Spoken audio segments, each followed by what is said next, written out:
On tap, we're very excited to have these conversations every month with KMUW, and tonight we conclude our three-part series on the environment. We discussed climate and in January, 2 months ago, and then we discussed energy, and now we are on to sustainability tonight. So this is it for environment. It'll be a very good discussion. And then July, August, and September, we will cover education in a little more depth than we've been able to in the past. So we'll kind of tackle that, and those will all be great conversations as well. I hope you will join us for those. We'd like to thank our partners. First off, Roxy's downtown for this wonderful venue and the food. Roxy's is a wonderful partner for us and home for Engage ICT all of this year, so we are very, very grateful for that. We also have a very faithful partner in the Wichita Public Library. They produce, oh yes, let's have a round of applause for the library. They produce further reading and resources for every topic that we discuss at Engage ICT. And in fact, we have all of the previous topics resources here as well. So if you missed a conversation and you were very interested in whatever it was, you can come up and get one of those handouts before you leave today. You can also see videos and hear podcasts from previous discussions at engageict.org. We have a lot of resources there as well. So keep that in mind. Did you guys know that today is World Environment Day? I didn't even plan that. I should have said that I planned that. But no, so that's a cool little extra. Enjoy. Happy World Environment Day. Let's get going here. I'll introduce our panel, and we'll have brief discussions, and then we'll kind of jump in. As you come up with questions that you would like to ask the panel, there should be question slips on the tables. If you don't see one, wave your hand over here, and Asha will help you out. And then after you fill out the slip, she'll also collect that for you, and we will get your questions answered. So let's start here with Susan Erlenwine, who is with Sedgwick County Environmental Resources. Susan, will you share what you do and how your work relates to the subject of sustainability here locally? Sure. I'm the director of Environmental Resources, and we do a variety of things we've done sand pit studies to determine if stormwater runoff into the sand pits pollutes the water, which is groundwater, is the top of your water table, and yes, it does. We've helped with building the arena, making it more sustainable with the energy savings that's been put into the building, with the lighting and the windows. And we work with trash quite a bit, solid waste, household hazardous waste, and the proper disposal and recycling of materials. So we try to help the community do the right thing. We just recently had an electronic waste event and collected over 500,000 pounds of electronic waste from the public. And that was all with a company that has zero landfill policy, so it was all recycled. So we're very proud of that, and none of it went overseas to China. So that's even better. And we've had waste tire roundups, and we'll do another one of those next year, where over the 5 events we've had with tires that nobody wants, we've collected over 835,000 tires. So it's getting it out in the environment where it holds water, and it's great for mosquito breeding habitats, to a better use. So we try to do what we can to help. Let's welcome Nancy to our panel tonight. Next we have Mike Hastings with Pro Kansas Recycling. Will you explain what you do, Mike, and how the recycling center began? Welcome, Susan, to our panel. What did I say?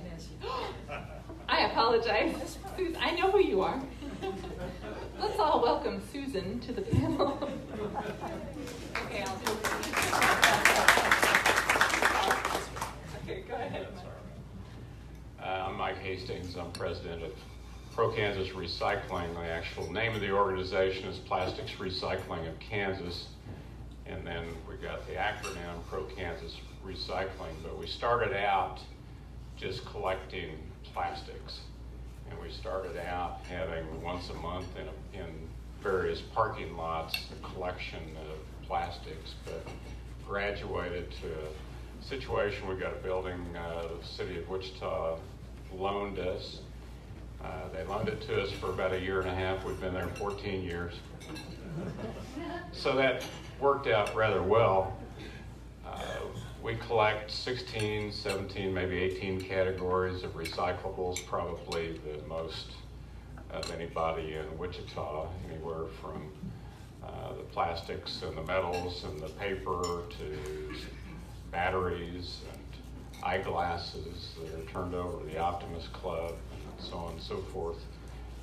We probably, I quit counting, but we probably recycled about 25 million pounds of recyclables so far, which I think is pretty good for an organization where we don't go out and pick things up. People come to Pro-Kansas and drop things off, but you can drive in. You don't have to worry about rain and snow and such. Drive in, park, distribute your recyclables in the proper places, and drive out the back and be on your way. So it's quite an organization. It's virtually all volunteer. We have 2 paid employees. We also have an education program Beth McDonald runs, and she gets in front of about 2,000 elementary and high school kids every year with that program, so she does a heck of a job.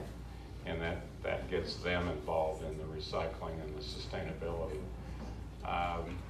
But we're a piece of sustainability. There's a wide area of things that people have to think about in order to make sure that when you get to 50 years from now, we're still going to have water, and we're still going to have food, and we're still going to have, I don't know, maybe that wind-up computer sitting in front of you, or it's the one run by the gerbil in the cage. But at least we'll have resources. But that's Pro-Kansas. Welcome, Mike, to the panel. Then we have Misty Kavanaugh with Dillon's Stores. Will you describe your path and what you do at Dillon's now? Good evening, everybody. I'm Misty Kavanaugh. I work at Dillon's, and my current role there is safety manager. So you're probably wondering, why is a safety manager on a sustainability panel? My prior roles have been involved greatly in our perishable donation program. We've done a lot of waste reduction in other areas as well. And my prior role, I worked a lot with source reduction, and I was a shrink manager at that point in time. So even though I've changed roles, I've still maintained my aspect of helping with the perishable donation program. I'm part of the operations team for Dillon's, so I'm involved a lot in what we are doing as a company, because Dillon's is part of Kroger. So as a whole, we do quite a bit when it comes to sustainability, and they have quite a few goals out there that they want to reach. And so I'm just here to share what I know about all that. Thank you. Welcome, Misty.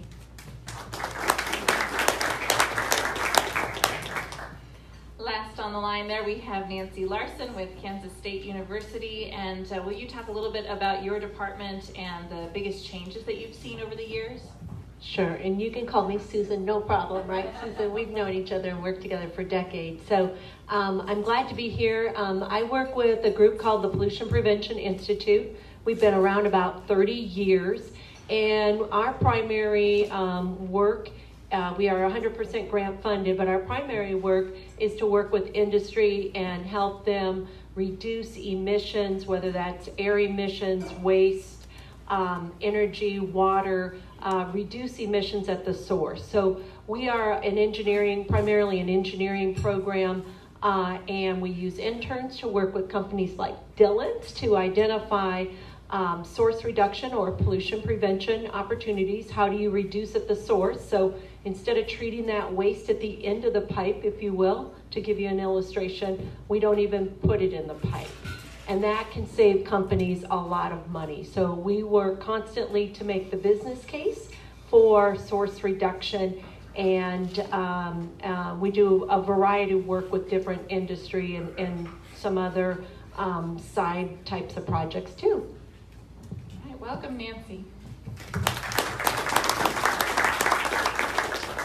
Okay, Susan, I want to come back to you, and if any of you guys want to jump in on this question, I want you to kind of just set the stage here and help people understand what sustainability as a term really means, what that means in an actionable way as well. Sustainability is the ability to meet the needs of the current generation without compromising the needs of future generations. So basically, you don't want to use everything up and not have anything for the future, whether that's water or mineral resources, food resources. And that involves whether it's using it or polluting it to the point where you can't use it.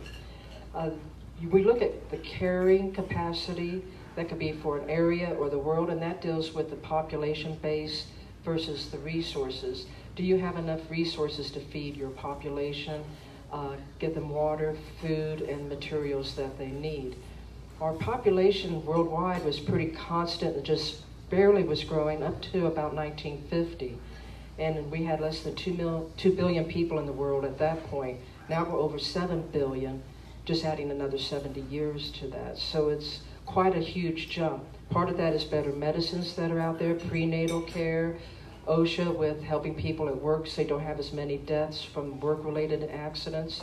But still, we're climbing at a tremendous rate, and the use of materials is not keeping up with the climb of the population.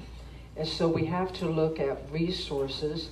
We have what we call renewable resources, which is renewable in our lifetime, food and water, hopefully. And then you don't eat all of the fish before they reproduce, or eat all the seeds before you keep seeds for using in the next year. So you work with the material to make sure you have them for the future. But when you have non-renewable resources, those are not renewable in our lifetime. And you're looking at the metals and other materials that we mine from the earth.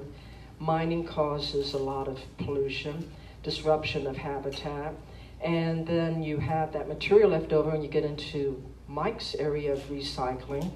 And it takes less energy and water use to recycle something than through the mining and milling process. So it's very important for us to recycle. Because of that, we use less material overall.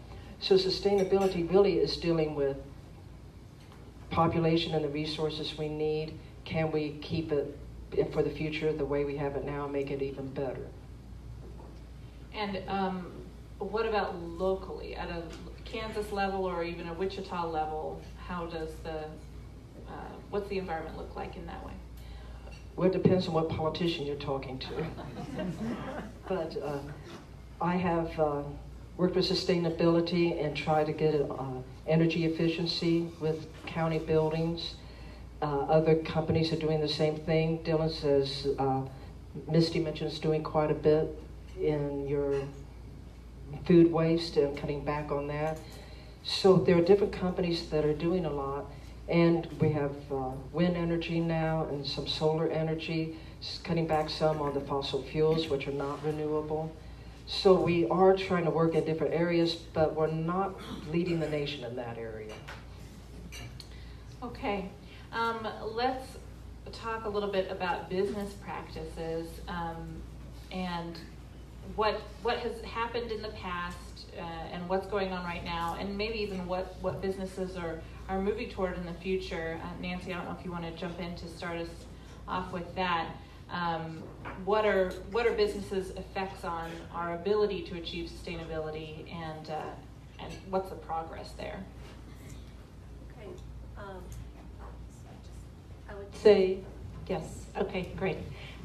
We have obviously made huge strides as compared to the 70s, where we were really in the Industrial Revolution, and it was before EPA was formed, and we had, literally rivers on fire because of so much solvent that was going into the rivers. We had massive contamination, but we know better now. We have learned. We've made a lot of progress. there is a lot of demand, just like Susan said. Our population is growing. There's a lot of demand on these resources and on industry to produce the resources, and they use those non-renewable resources as they begin to produce these products for us as consumers, which we demand. However, with that said, businesses are really starting to look at what is my overall footprint, and how can I save money by, number one, setting some goals, and I think Misty can sure talk about that because Dylan's has done some really cool things recently, and setting some goals, having some policy, and making sure that the employees at the facility, at the industry, know what those policies are, what those goals are, and how they're going to work towards them. And those would be sustainability goals, environmental goals, but those are also going to help the company be more efficient and save money. So I would say the prospect is very good as we have, through the last at least a decade or so, gone through, and industry has gone through some lean times, and that has also forced their hand to look at, wow, my utilities are the biggest thing that is impacting my budget. How can I be more energy efficient? How can I use less water? And we have an intern program where we place engineering interns at industry, and they do just that. They baseline, a lot of times it's their utilities, depending on what the industry needs. We work with a lot of energy reduction, water conservation, and then cost savings. And over the last 13 years that we've been doing this program, I'll just throw out a couple of numbers. Our interns have identified 345 million gallons of water for reduction. And these are some large industries like Frito-Lay, who was 22 million gallons of that water right there. But they learned about that. They learned how much money they could save. With water, there's also energy, and they implemented it right away. We're talking about over $13 million in cost savings. Now, sometimes it costs companies to implement these solutions, and they have to look at their business case for that. And we always, one of the things that our intern program does is always calculate the return on investment and help, again, to kind of make that business case. We've got about 70 case studies on our website from our interns from different companies that we've been working with over the last 12 years. And those case studies are meant to be public so that other industry, we've worked with a lot of food processors, other industries can get on our website, see what Frito-Lay did, see what Smithfield did, see what these other companies have done, and look at, hey, maybe that's something that I could do. We should look at our facility. So there is competition, there's no doubt, between these companies. A lot of times they're competitors. I work with aerospace right now too, but there's certain toxics in aerospace that they really want to get rid of. They're really motivated to do it. We just have to help them find that way to do it that is economically practical, but at the same time has a major impact for both the environment, but also their employee health. So I would say the atmosphere is good for companies looking at sustainability because they're putting the dollar figures with it, and they have to. We want them to stay in business, right? So they've got to be able to do that. Misty, why don't you share a little bit about what maybe how Dylan's got started with those efforts and what you've seen there? Sounds good. I took over the shrink manager job in about 2013, and that was about the time that I took over the perishable donation program in our division. And about that time in 2013, overall, we were donating about 1 million pounds of food. And that's for the whole entire Dillon division. So right now, we currently have 80 stores. Back in 2013, it would have been a few more than that, but I can't give you an exact number. I don't remember.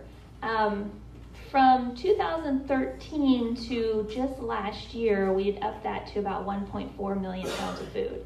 So we have a program in place in our stores. It's called the Perishable Donation Program, and it implements donations throughout the various perishable departments in the stores.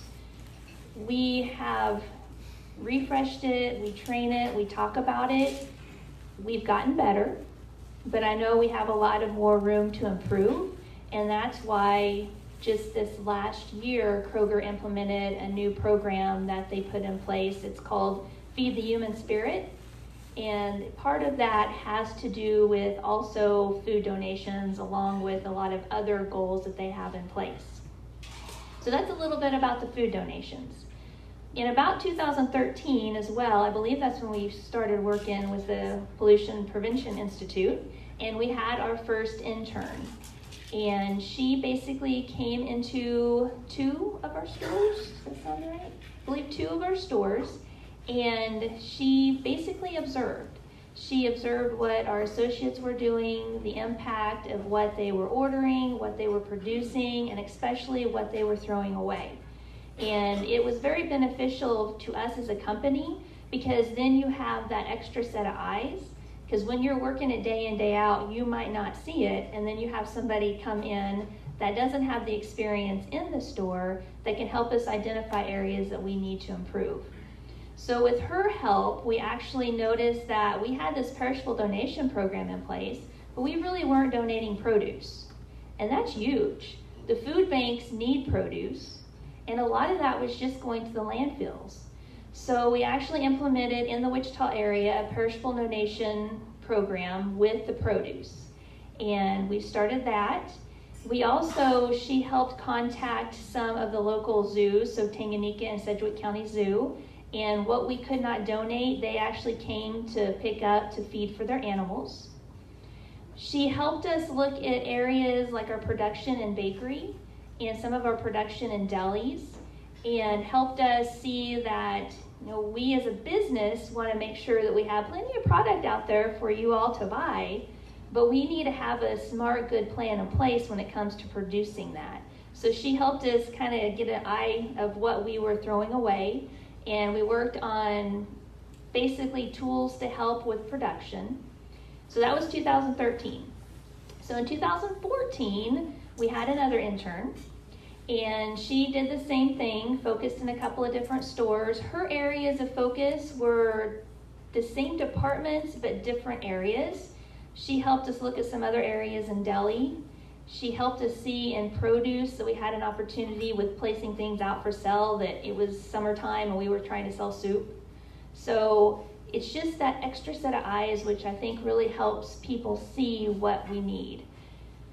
We have implemented throughout, since I was in the position of shrink manager, we've had several different production tools that we have in place in several of our departments. Part of it was beneficial of our interns. Part of it was as a company, they saw that we needed to move towards that.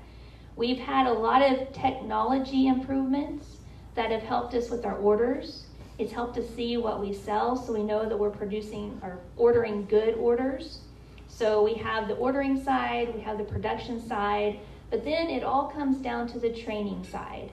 And you have to constantly train and make sure that everybody understands the importance of why we're doing what we're doing. We are trying as a company to reduce our waste. So we've implemented not only the perishable donation program, but we have a company called Quest that actually picks up a lot of our waste that can go to animal feed. So that's been a huge improvement that we've done, because we want to divert what we can out of the landfills. We have a plastic recycling to where you go into the stores, you can place your plastic bags, but also on the back end side, we recycle our plastic as well. We have our cooking oil, we get that picked up as well, so that can be recycled and that's not going into the waste stream. We recycle cardboard. I could go on and on. I'm actually curious about several things, Okay. so I'm going to encourage you to go on and on, but just one thing that I'm kind of curious about is, what do you do with seasonal items? You know, Valentine's Day comes and goes and you've got all those teddy bears. What happens to them? That is a very good question. What we do with seasonal items is typically the stores will contact a local school, they'll contact a local church and see if they want those items, so they'll donate them. Do they get a lot of takers? Most often, pretty good. yes. Just curious. Well, we might go back to that, to your list. Go ahead. Keep trying. Okay, there you are. My question would be the legal question, because years ago, it seemed like to me that restaurants and food stores and such could donate a lot more items, and then the legal contests came in, the liability considerations came in. How much does that hamper your efforts? So as a company, since we're part of Kroger is really, I don't know the word I want to use, but they want to ensure that we are proper. And so our partner is Feeding America. So the food banks that we donate to have to be part of the Feeding America group. And basically with Feeding America, they make sure that the food banks are properly trained, so they follow food best practices. They help give them education. They help set up the process in order to come to our stores and pick up. So that helps with the legality. And then a lot with donations, especially in the state of Kansas, is there's the Good Samaritan Act, to where it helps protect you, I guess, for food donations. Our plan, sorry, I'm going to keep going. Our perishable donation plan, we actually have a very strict laid out plan on what they can donate, what they can't donate. So it lays it out very good to where there's no real question as long as you're looking at the plan. Thank you. Mike, when I was a kid, I learned this little jingle: recycle, reduce, reuse, and then some other words that I don't remember. And then, I don't know, a month or so ago on NPR, in fact, I heard a story about the hierarchy, that first you want to reduce your use of things, and then you reuse things that you already have, and then you recycle, that it is hierarchy. Will you tell us a little bit about, if you guys have any ways of educating people on that, and what you see as far as people and their, their tendencies to think, well, I'm going to recycle this bottled water, so I'm going to buy lots of bottled water. What do you see there? Well, I'd hate for them to buy the bottled water for that purpose.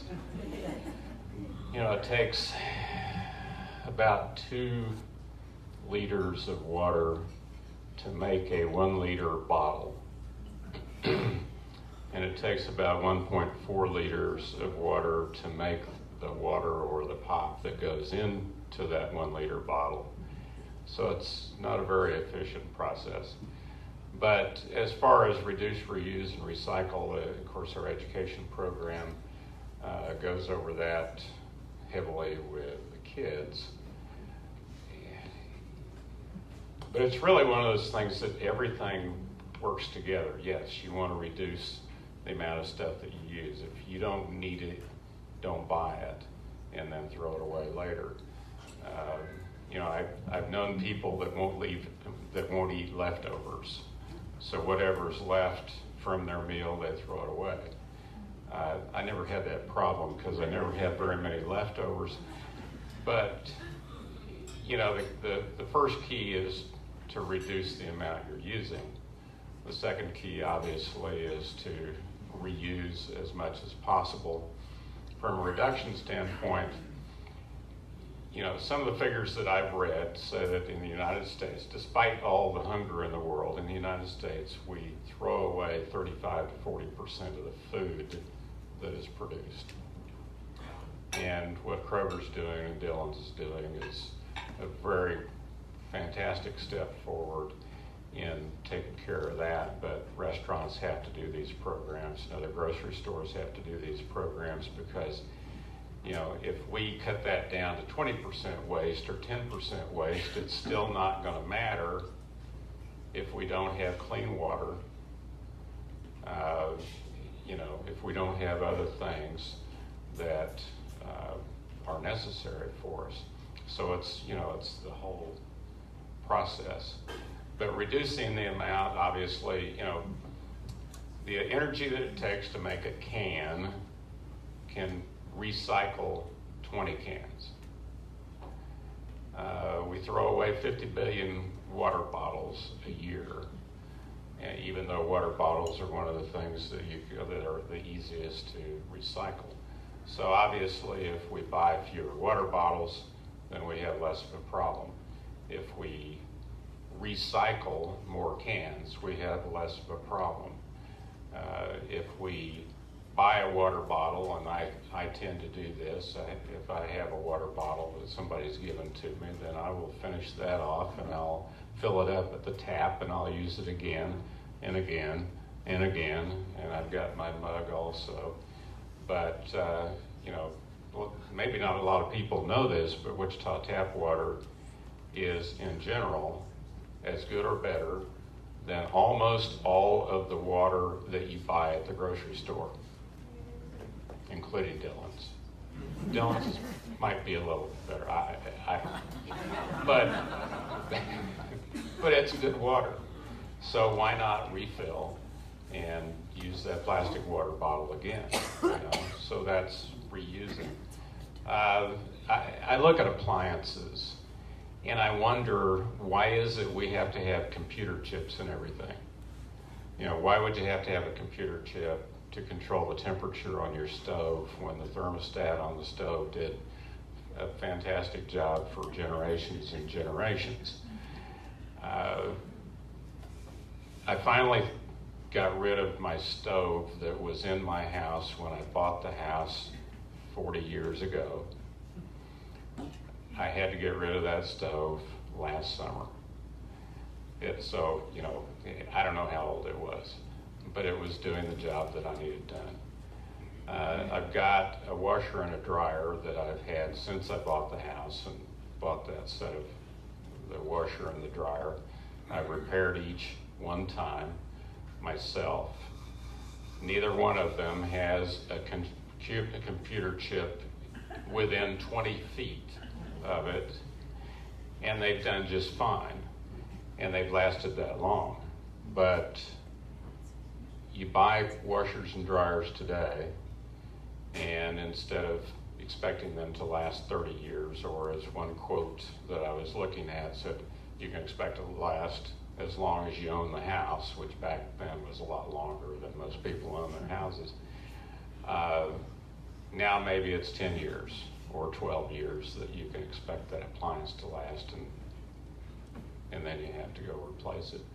So, the whole thing, when you say what's the hierarchy, obviously it's reduce what you use, reuse what you've got as much as possible, recycle the things that you can't reuse. But let's go back to a little more simplicity so that we have longer lasting items in the first place. Well, the whole idea of fixing something that's broken rather than just getting a new thing, whatever it is. It's a different idea. I want to say one more thing about that, because, and this came actually from a government website, which surprised me. But it says, imagine there was no more space for landfills, and that you had to use your own backyard to dig a hole and put your trash. Would this change your habits? Is there a difference, do you think, between something that's good for the environment and something that's sustainable? Or are they just totally in alignment?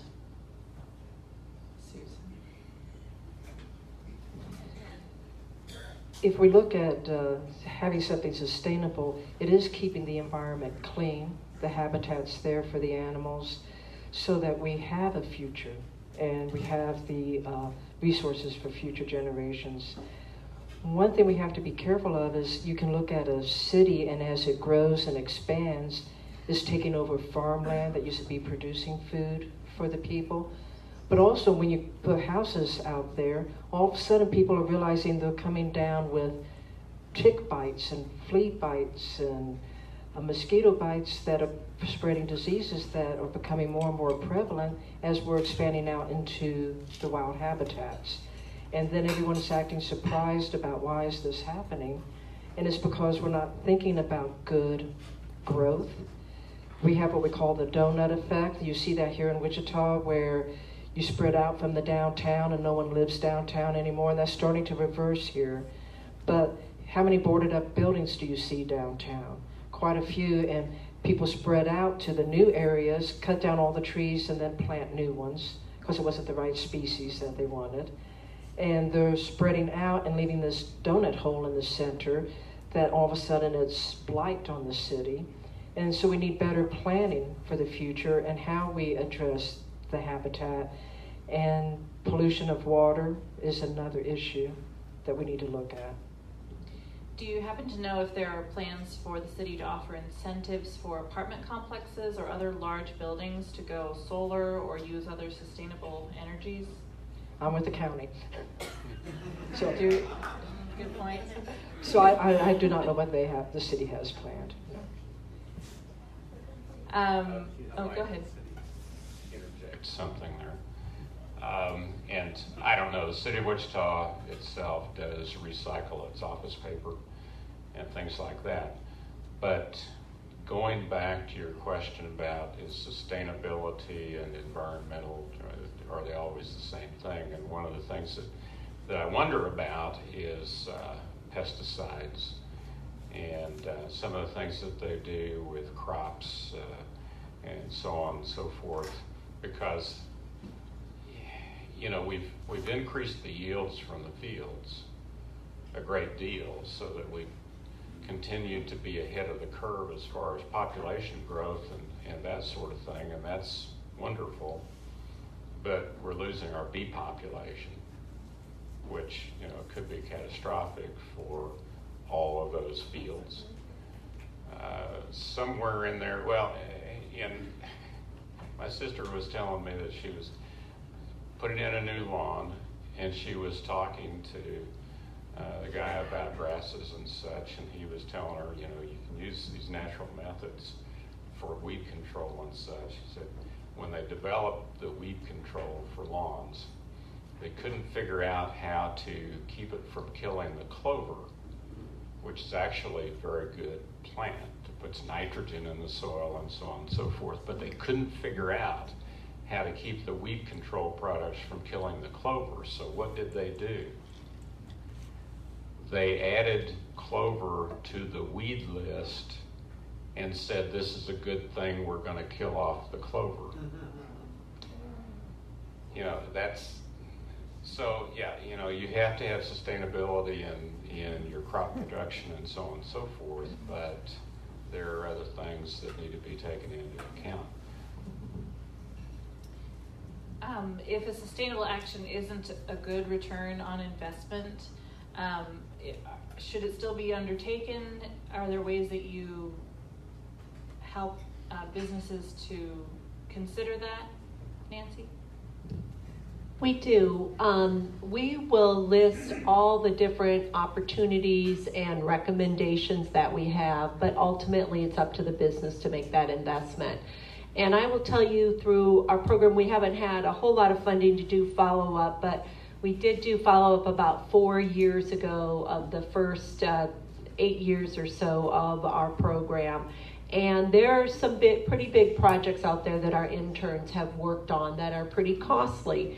And so we recommend them from an environmental standpoint, but the return on investment, most companies want a return on investment of about 2 years. That's pretty short. But we do have companies who will implement, they have to set aside capital, their capital assets to implement projects up to 5-6 years return on investment. So we make the argument for the life cycle of the product, right, and for the situation, because certain things down the line might end up costing them more if they don't end up taking care of that sediment control problem that's causing all kinds of stormwater issues for them now. Or that chemical that they're using, if they can begin to get rid of that, there may be some economical benefits down the line as well as health benefits down the line. But they ultimately have to make that decision. And most of them, if it's 1 to 2 year payback, it's a no-brainer. They'll do it. But much beyond that, they've got to run it up the flagpole and make a plan for it, which is what we would probably do in our homes, right? So the same type of thing. And along that same line, Spirit Aero System is buying wastewater, treated wastewater from the city of Wichita to use in their processing now, which is saving them money because it's cheaper and is reusing water. So that's something we need to look at more as a society, is gray water or wastewater for irrigation, golf courses, parks, other areas could use that. It's nothing we're going to drink. And what are we doing with it now? We're dumping it in the river and it's going downstream, and other people may be pumping that out to treat it as drinking water. So we need to really look at how we use our resources better and for what use. Instead of using potable water for industry, gray water seems a better choice. That's a great example. I was just going to follow on that. Last week, Sweden released a beer. I don't know if you guys saw the sewage beer out there, but Carlton Brewery, I think it's called in Sweden, and they are taking wastewater, and they're not alone. I guess there is one other California brewery, but taking the wastewater. We were all debating amongst our pollution prevention community, is that pollution prevention, but it definitely is. It's not always source reduction or pollution prevention, but it's still sometimes a great idea because you're still reducing that footprint. When you look at wastewater that has to go, that is uptaken for drinking water and goes through all the treatment process versus being able to use it as irrigation, which I know at Willow Bend, they've been doing that, and Chisholm Trail Utilities been doing that for probably a couple of decades now pretty successfully. So that is really important. But as we see it come into some of our other areas, like with beer, and there's an ick factor that has to do with that, but we'll have to see how that all comes about. Misty, I want to go back to Dylan's for a minute here to ask if the stores are considering a program to reduce the amount of packaging in their retail goods, more bulk bins, for example, instead of small bags of rice, anything like that. They have looked at different bulk type items. Some of our stores have bulk food sections, and here recently, and I wish I had a percentage to tell you, but there was a percentage of our stores that actually have bulk meal solution sections that I know some stores here in Wichita have that as well, to where you can just help yourself to those areas. Overall packaging, I know as a company, they're looking at ways to use packaging that has less of a footprint. And their goal is, I believe, to have it to be 20% to where you can, recycle is not the word I want. Compost? But you'll minimize it because they're using less packaging. Yeah, and I think that's what it's the compostability of it that they're looking at. Yes, yeah. So they're looking at doing that in about 20% of what the Kroger label brand items is what they're looking at right now. So that will help with the footprint it leaves behind, but as for just going to more bulk, not anything beyond what they're doing. Go ahead. I was going to add, it's been a couple of years since I read the article, and we have not worked with Walmart, your competitor, but we've probably talked about this before. Walmart has instituted programs with their suppliers that have said, we don't want all your packaging and this could be groceries, but it can also be some of their retail items like televisions, computers, furniture, towels, whatever. Some of the same things you're selling at your big market stores. But they've said to their suppliers, if you send us less packaging with your items, we will give you the end cap position. So we will put you in the higher sales position. And so they've required that their suppliers do that. And that is a great way to motivate people that you're buying from to reduce the footprint that they then pass on to you. Another thing that they do is they require, if a computer is going to be sold at Walmart, the manufacturer, the supplier, had to set it so that the sleep mode is set so that when the consumer buys the computer, you know, that screen doesn't stay on. It goes automatically to the sleep mode. So it's more energy efficient from the start.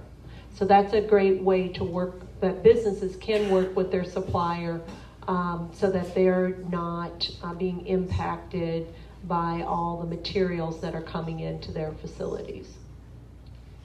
Mike, can you talk a little bit about alternate packaging options, what's out there, or is that something that you're pretty aware of at all? Well, I think, yeah, it's not an area I put a lot of thought in, I will admit that, other than reducing the amount of packaging. I mean, at the recycling center, we always have to be careful when boxes come in before we throw them in the baler to make sure there isn't any styrofoam in there, because so often there's styrofoam or there's plastic or something like that. And people send out an item that's 3 inches square in a 12-inch square box, and they pack it in styrofoam peanuts. And there's nothing that we can do with that. We could recycle styrofoam, but by the time we got enough styrofoam packed down enough to make 40,000 pounds on a semi-trailer, which is what the semis require, you know, that would be an impossible task. So we just try not to use them. But I think, you know, what Misty was talking about as far as packaging that will break down more quickly makes a lot of sense. Packaging that you can throw it into the compost pile with everything else makes a lot of sense. But also packaging that is designed to be reused for other things. You know, there are quite a few plastic bags actually that you buy stuff at the store, they're in a plastic bag, you can use that stuff, and then you can wash the plastic bag and you can use the plastic bag for other things, for refrigerator storage of your food or whatever. I mean, when I do get plastic bags from Dillon's, we'll just say Dillon's, I can use those, I can take it back to Dillon's and use them again to get my groceries, or I can use them as the trash bag instead of buying trash bags at the store, or, you know, I can put the dirty clothes in them when I'm on vacation and bring them back, and so on and so forth. There are lots of things you can use that stuff for. Really, you get back to this idea that if you had to put it in your backyard when you were done with it, how many things can you figure out how to do with it?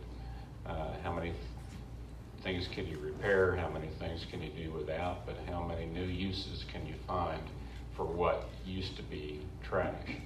And this has to be a mindset change, and we've had a lot of it over the years. It used to be that the people that put recycle bins out on their front yard to be picked up were the ones that felt like they were out of place, because the peer pressure was, oh, you don't put a recycling bin. Now, the people that don't put recycling bins out are probably the ones that feel a little bit out of place.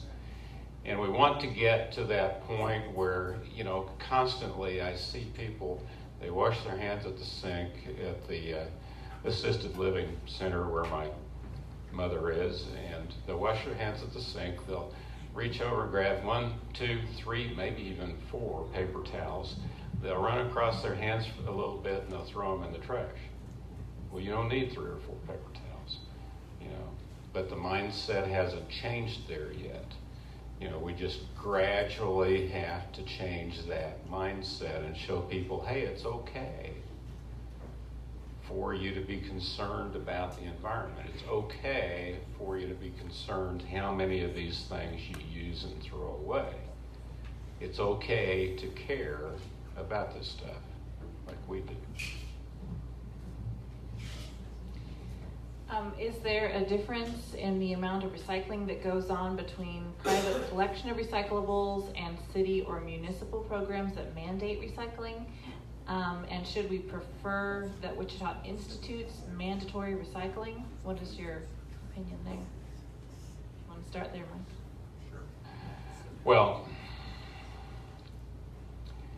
when the Recycle Bank program came in, and keep in mind when Pro-Kansas started, one of our goals was to have curbside recycling all over Wichita.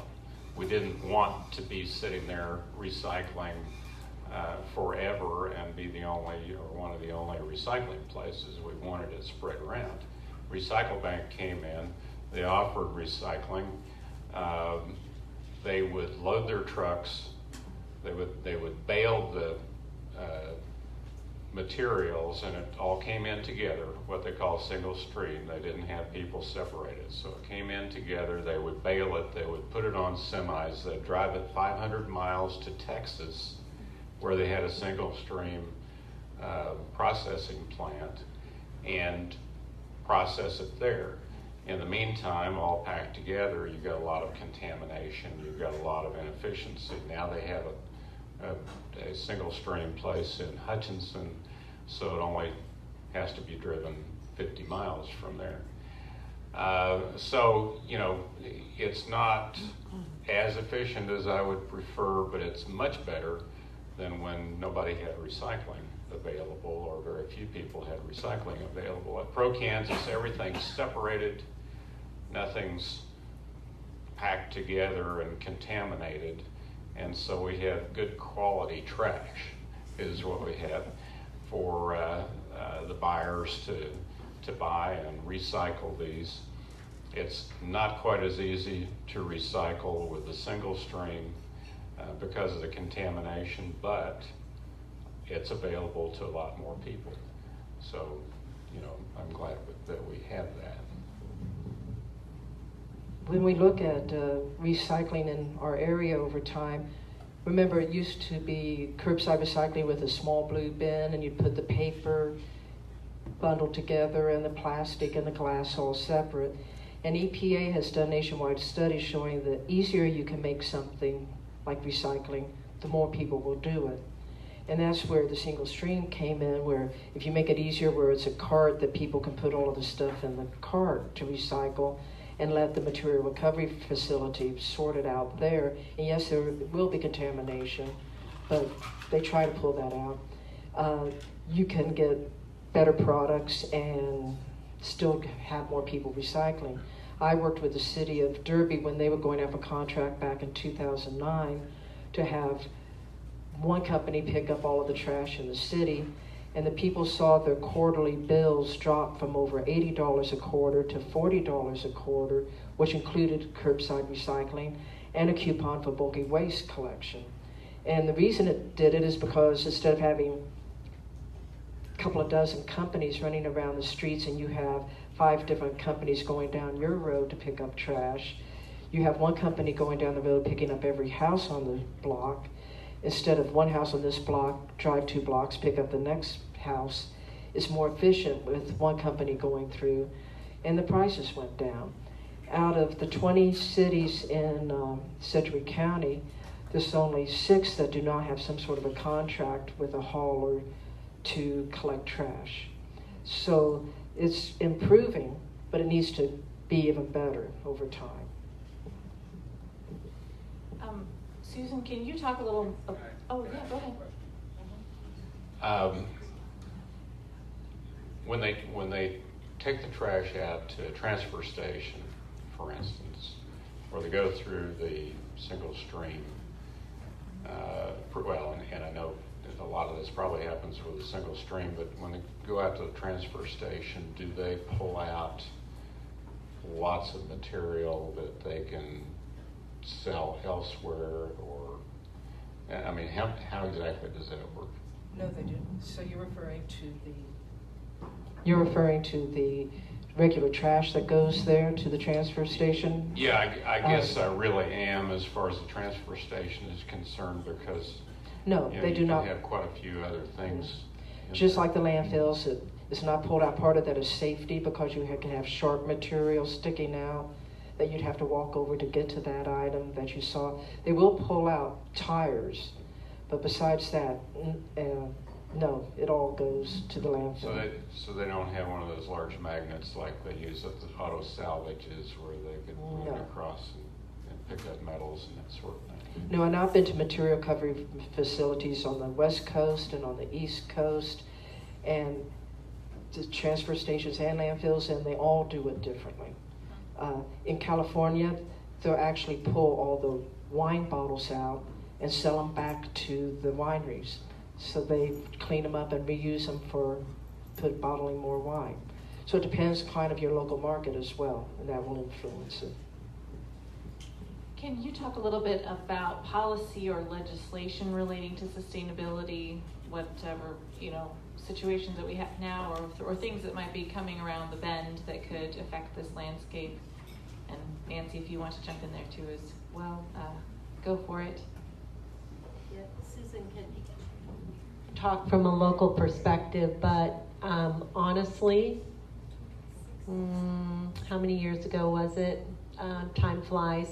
Some 5 years ago or so, we weren't allowed to really use that word with any of the politicians. There was a big problem in Topeka with certain politicians that did want to talk sustainability, and it became a political hot potato. And I know in our group, we just decided we've always done it. So it's a way of life for us. And the businesses that we work with, it's part of our daily work, but we call it pollution prevention or source reduction, something else. We also don't necessarily use some of the words like climate change, but we use greenhouse gas reduction, because you can measure that, and that's actually what we're reducing in a lot of our projects that we do with our interns. So from a policy standpoint, I'm not seeing much of that out of Topeka at the state level.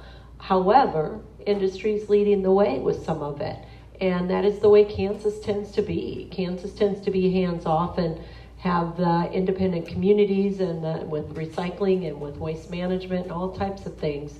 Independent communities lead the way, businesses lead the way. Our universities are working on that, there's no doubt. But from straight out of Topeka, not to my knowledge. Same thing locally. When I told someone, my boss, that I was invited to be on the panels to talk about climate change, energy, and sustainability, he said, "Nice working with you." Sustainability is a 4-letter word for some politicians to this day. And you don't see what's wrong with preserving resources so future generations can have them. But some people just think they should be able to do whatever they want with the current resources, and who cares about the future? And that's the wrong attitude, and that's what's going to get us in trouble. Go ahead. I'm going to chime in here for a moment as well. I was part of a different committee that ended up merging with the Food Policy Council in Reno County.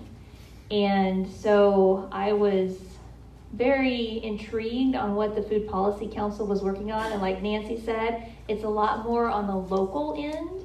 But I know there's a lot of people and organizations out there that are really working towards policy and change and sustainability. So it's exciting to be a part of that, but it is very, very new.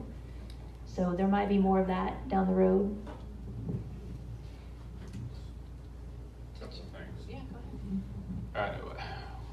One of the things that worries me are the microbeads that get into our water, they get into our food Can you animals. describe what those are? And a microbead is like if you have whitening toothpaste, then there are little beads that are in the toothpaste that scrub the enamel and so on and so forth. And they have these beads in soaps and various things. And I'm not really sure how many different things. Are they all made of plastic? They're all made of plastic. And but they're tiny, tiny, tiny beads, and you can't filter them out necessarily. So, you know, they go from the toothpaste and the soap and so on and so forth to the water supply and into the rivers and then into the fish and other animals and so on and so forth. And nobody really knows what the end result's going to be from this, except that we always all have this plastic in our bodies now, and it gets into the cells and so on and so forth.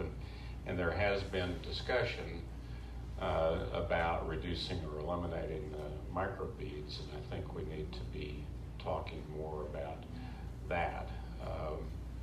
You know, I'll use a different toothpaste if I need to, but I don't think I need the microbeads.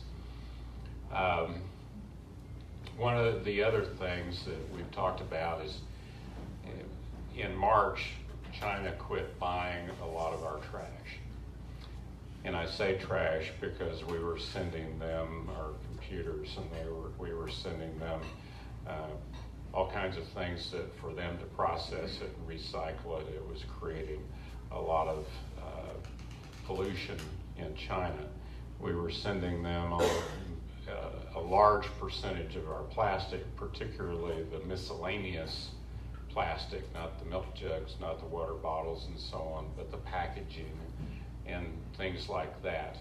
And when you get down past the water bottles and the milk jugs and the detergent bottles, there's a lot of variability in the chemicals and such that go into a particular bottle or packaging material.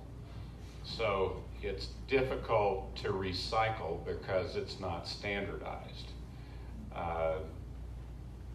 We used to have a guy here in town who was able to get past that and make parking curbs and picnic tables and things like that, but nobody seemed to have been able to duplicate what he was doing. But so it's one of the things that should be done, and you really can't do it on a local level, and you probably can't do it on a state level, and you might not be able to do it on a federal level. So it would be good that industry would take the lead on that, would be to standardize the chemicals and such that go into packaging so that those items are easier to recycle into new packaging because they'd be standardized materials. Right now, I mean, we used to take it at the recycling center, the 3s and the 4s and the 6s and the 7s, as you look at the triangle, we can't take it anymore because we can't sell it to anybody. We can't send it anywhere except to the landfill. And Roger Lyon, our operations manager, he was talking to another place. He said, "Can't you just take one truckload? Because we got a truckload sitting down there." And the guy says, "I've got 50 truckloads sitting on my lot, and I don't know what to do with them." So standardizing those materials would be a good thing for industry to take a lead on. You mentioned microbeads and water pollution, but there's something that concerns me even more, and that's the medicines that are going into our water systems. Think of it, you take a medicine, your body only uses so much of it, the rest of it you flush down the toilet. And you also have people who actually, if someone dies, they may flush the old drugs down the toilet. Wastewater treatment plants don't treat those drugs. It just goes straight into the river or whatever water body they're dumping that into. There have been a lot of studies done recently on fish, and they've discovered in Colorado you have male fish with ovaries. So you're having a lot of trouble, not just in Colorado, but other areas where you have fish with both sexes in each fish. Think of the hormones that are going into the rivers, not just from our bodies, but what you give feed cattle and other animals out there, that their wastewater ends up in the water system, and then that gets into the fish. So, some countries have noticed a huge decrease in the amount of human males that are being born.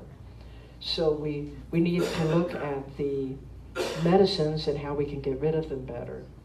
Now, something my department's going to do next year is work with local law enforcement agencies on putting in pharmaceutical drop boxes where no one knows who dropped the medicine in, whether it's legal or illegal, and we will dispose of it properly. And we're starting that program next year.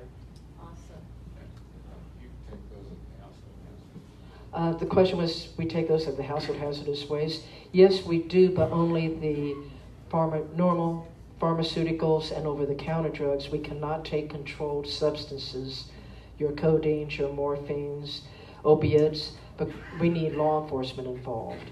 And because of that, needing the law enforcement, that's why I'm working with the law enforcement. It's kind of like a mailbox that's locked, controlled, so people can drop off the material. It's at a law enforcement agency, so that makes it legal. And we'll pay, my department will pay for the boxes and the disposal of the material. Nancy, do you have any idea of penalties for businesses that produce a lot of pollution work, as well as incentives, or better than incentives in some cases? Do you have any idea of the effectiveness of penalties rather than the incentives? effectiveness of penalties? Yeah, sometimes they're not effective, you guys. I have worked with industry, for the most part. I have worked with industry who've said, well, what is the penalty for that? And at that point, I think, well, maybe you can research that. But they're going to do certain things. Some of the penalties do make sense, some of them do not. I will tell you that our large industries are very regulated, and they have staff who is very, very careful to make sure that they are in compliance. Our large industries do a really good job with environmental management. They do have large emissions, but they're always looking for ways to reduce those emissions. There's a lot of reporting now federally through something called the Toxic Release Inventory, and then other tools related to that, where you can look in your own neighborhood and you can get what's called a RISI score, a risk analysis score. There's all kinds of enviro maps and things that EPA is connected to this data, so that you can look at what's the environmental health impact on my home if I'm located in this area or this zip code. Industries are very aware of that. And this tool is also public, so that other industry can say, wow, this food manufacturer reduced their water by X amount in 2017. What are we doing? As far as the penalties go, penalties from EPA are very, very high and very detrimental. They can sometimes put businesses out of business. In Kansas Department of Health and Environment has the delegation for all of our regulations, or the majority of them, when it comes to hazardous waste management, air emissions, and water discharges. There's a few exceptions there. But for the most part, KDHE is very good to work with. They have the attitude that they want businesses to be in compliance, and will work with them on plans to get into compliance, generally giving them an opportunity to do that. And then if they come back again and they find the same exact violations, then they really have no choice but then to fine them. But the KDHE fines and penalties are much less than EPA. I want to go back to you, Misty, for a moment to talk about plastic sacks. Could Dillon's possibly eliminate plastic sacks for groceries, as other grocery stores have done elsewhere in the country? Is that something on their radar?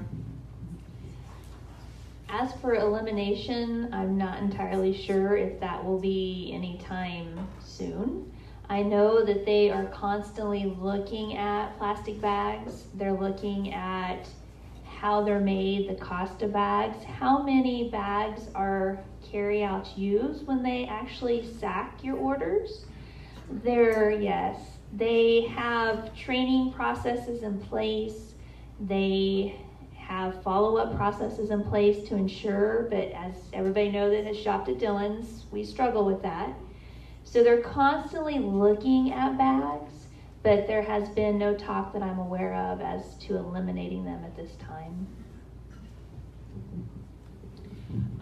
Do you all see, a new energy maybe among millennials to get involved, or is that sort of a misconception that millennials are out there wanting to change the world? I work at WSU and at French University, and what I've noticed is a lot of the millennials are into more stuff. Yeah. It's not enough to have a cell phone and a laptop and a tablet. You also have to have something on your wrist so you know when someone's contacted you on the cell phone or the tablet or your laptop. And more stuff means more resources. It's not enough to have one TV in your house. You need one in the kitchen and the bedroom and bathroom and everything else. So, and they all have to be 50 inches. And 50 inches, right. So what I've noticed is quite a few care about the environment, but they also care about more stuff and having more toys. So there's a disconnect between Yes. what will help and the lifestyle that they... At least what I've been exposed to, yes. And let's see, I don't always agree with that, but I might live in a bubble too, because I don't teach at Friends or WSU. I do work at K-State. I do work with pollution prevention interns who have applied for our programs. And so they've already got a mindset. My family that I'm around, I have one millennial, 23, and I have a 30-year-old, and then I have an 18-year-old. All of them, because of the house they've grown up in, are very conscientious about the resources that they use and very conservative, but they're also, that has a lot to do with finances and saving money and things too. So, and looking at their circle of friends, for the most part, I've seen a lot of good things. I definitely on the technology is big, but I love technology too. And there's just always a balance. There's a balance in our lives between what we need and what we want.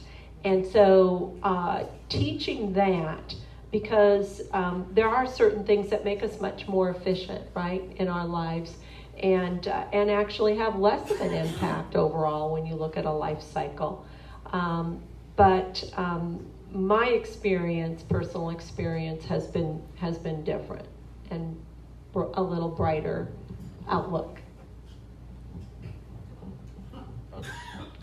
Down at the recycling center, we've been very concerned because most of the volunteers are 50 years and older. Most of the people that bring recyclables in are, maybe not 50 years or older, but they're 35, 40 to 90 years of age. We do get some young people from time to time. Several of the young people that came in that I've talked to said, I just moved here from Washington, and I couldn't believe that there wasn't a better recycling program in Kansas, but they'd grown up with it somewhere else.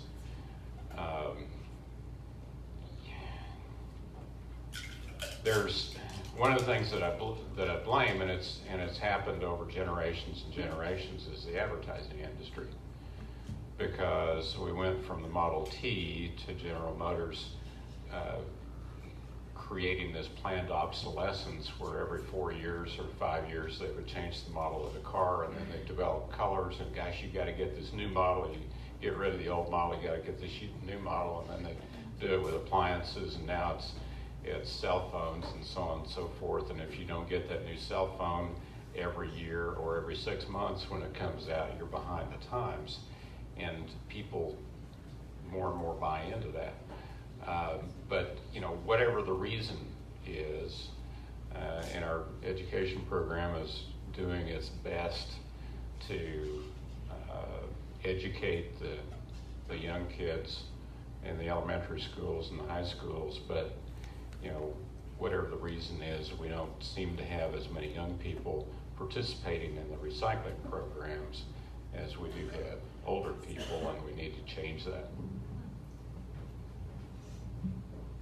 So from the store perspective, what I have seen just from the time that I started working with the perishable donation program to now is that we get a lot more questions. People are more interested in why we're throwing that away. What are you going to do with that? Why don't we have a different plan and process? They ask questions, which is really good because it gets everybody thinking about what's happening, and then we can really educate more on what we can do and maybe come up with better solutions on things we can do. We also have events where we'll get with the food bank and we might go help sort or package. We'll have local events too, and we get a lot more younger people involved in that. Now granted, technology-wise, you see a lot of pictures and a lot of selfies and they post things, but at least they're involved.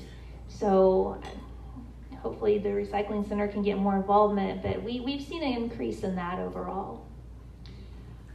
You were talking about balance earlier, and finding that balance can be difficult when, for example, those newfangled computer chip laden appliances, some of them actually increase energy efficiency.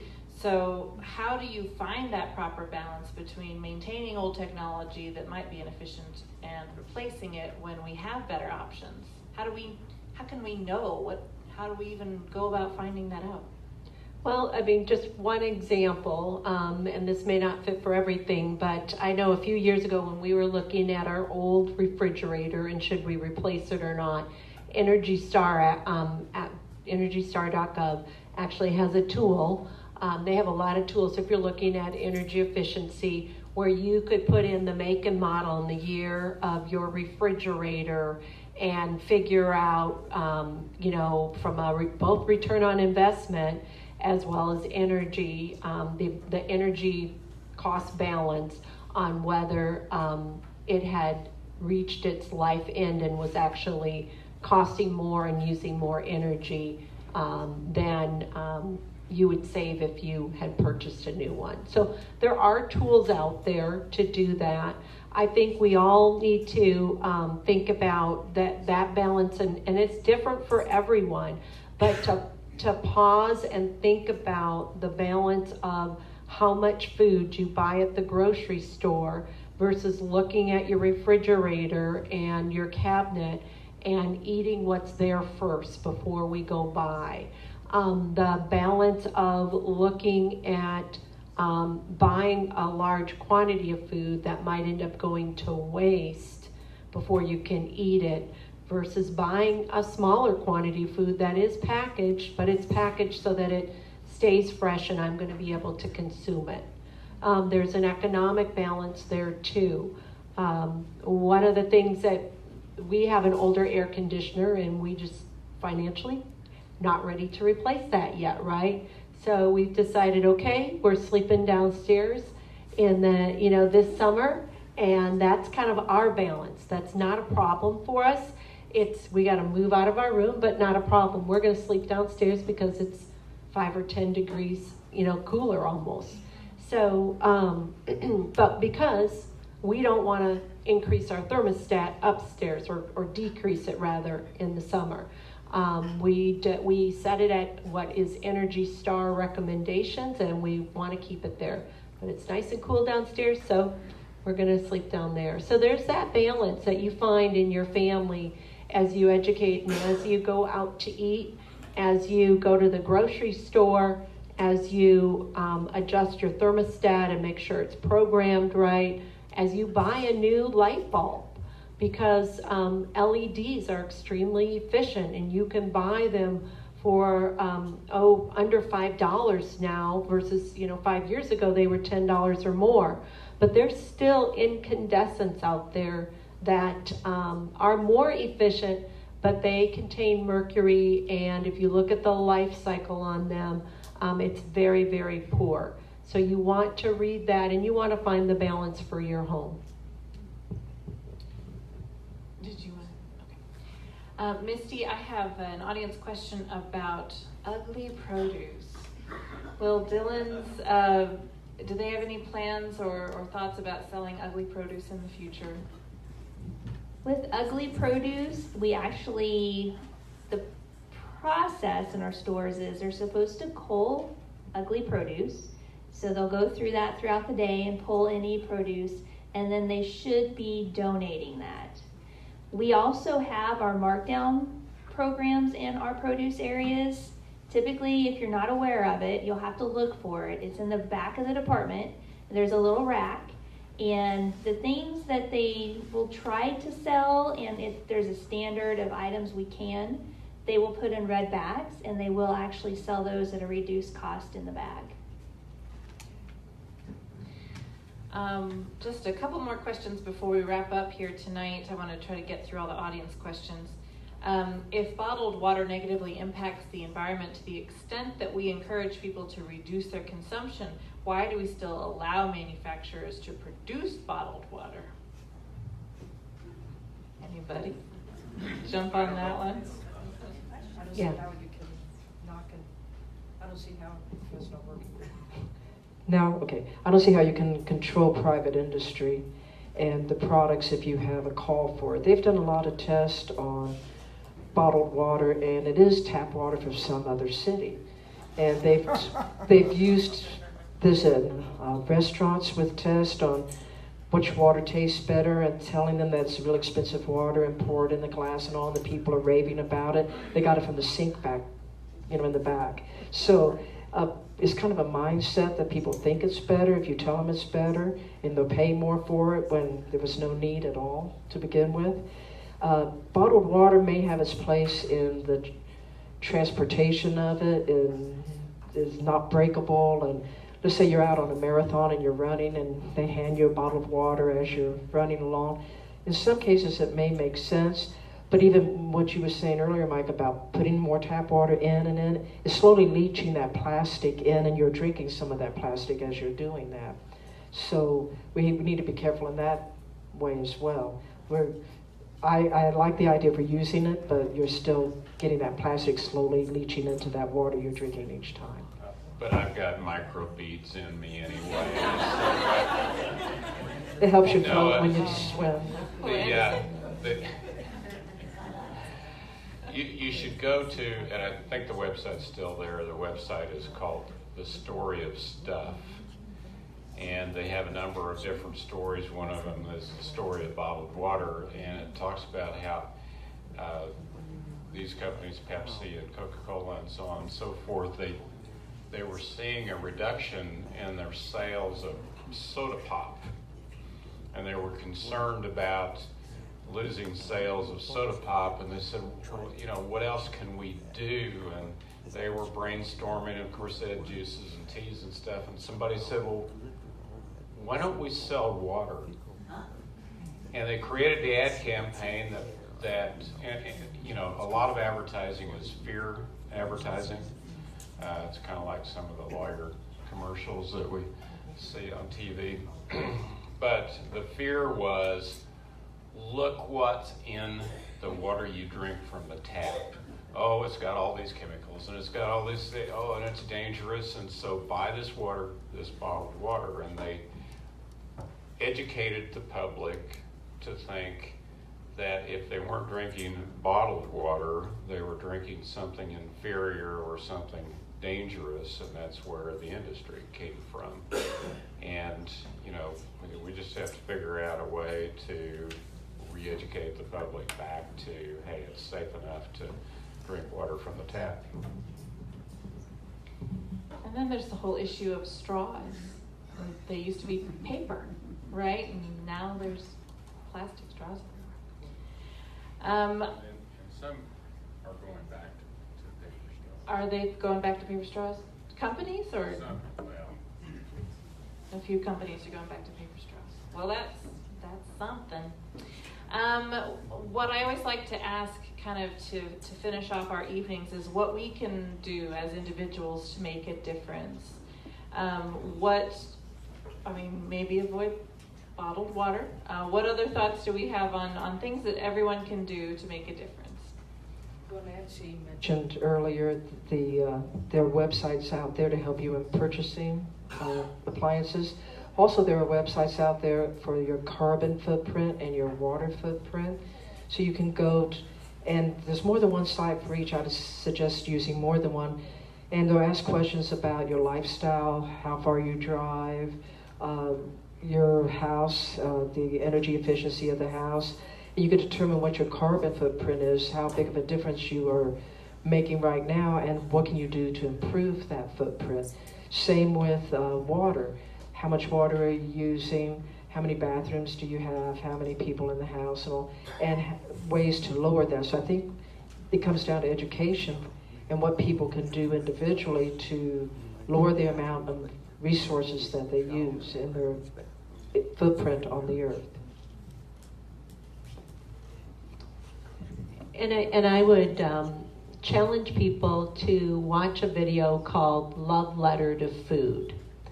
It has, and Missy's smiling because we've been promoting that video for a few years now, but it literally sends a great message to your employees, to your family. I have my kids' friends watch it. They know never to waste food at my house. And they take as much as you want, but eat what you take, right? And we actually have a little sign even at our employee potluck. The same thing. Please take as much as you want, but eat what you take. And there's a lot of different things that we can do in our home as well as at work and conferences that we attend. And this Love Letter to Food talks a lot about all the water and the energy and the chemical that goes into growing our food, putting it on a truck, to transport it to a processor, processing it, then we truck it again to our grocery stores. Then we go pick it up at our grocery stores only to get rid of 40% of it. 40% of the food in the U.S. that is growing goes uneaten. And yet we have 1 in 8 families that are food insecure. So that is a huge way, just looking at your food. It helps your budget too, but looking at your food is another big way that people don't always think, but it's got a water, it's got an energy, and it's got a chemical impact in addition to food impact. Yeah, I would say gradually change people's mindset. It's easier to get things done on a gradient. You start slow and you work your way up instead of beating somebody over the head and trying to get them to change completely all of a sudden. Businesses, there are a lot of large businesses that have very good recycling programs and reusing programs and so on and so forth. A lot of the smaller businesses, it's a little more difficult to set these things up. And so I would say smaller businesses start by recycling your cardboard or reducing the amount of paper that you use and recycling your other papers. Use paper cups instead of plastic bottles and that sort of thing. But these companies take in huge amounts of cardboard in the inventories that they get, and that's one of the easiest things to recycle. Paper itself, I've got the old list of what we take down at Pro Kansas on one side here and my notes about what I want to talk about on the other side of this paper, because I try to use both sides of every sheet of paper when I can. It takes 6,000 gallons of water to create a ton of paper. Included in that is also bleach, because how do you think this paper got white? And then you have to do something with that water that's full of bleach. So, you know, if we can reduce that, but whether it's your own personal recycling program and reusing program, or it's a school or a business or whatever, take it where it is, take it small and then increase, and gradually the peer pressure, just like recycling in the neighborhood, the peer pressure is going to go to the other side, and everybody's going to need to consider sustainability as they live their lives. I hope. So personally for me, it's been to become involved. Whether that is at whatever impact you want to be involved, of just being part of something, being a chair in something, just being involved in something, and then really educating yourself on that area so you can help make a difference with others. One of the things that has impressed me with Kroger's sustainability plan was that they put forth the plan, and they put goals, and they do follow-up work on it. And so personally, that's what I've tried to do myself, is say, okay, this year, this is what I'm going to focus on, this is what I'm going to learn, and this is how I'm going to help the community. So just to be involved in education is the biggest suggestion that I can give. Thank you. Great suggestions, wonderful discussion. Let's have a big round of applause for our panel.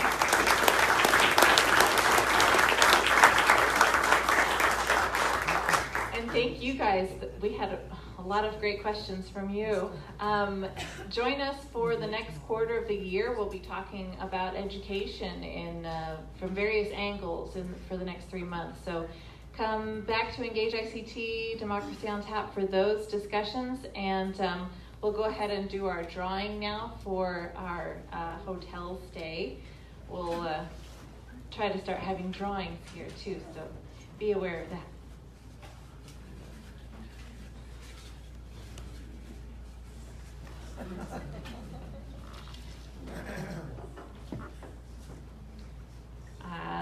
Jamarca Kawuz, I can't read those. Does that sound like your name?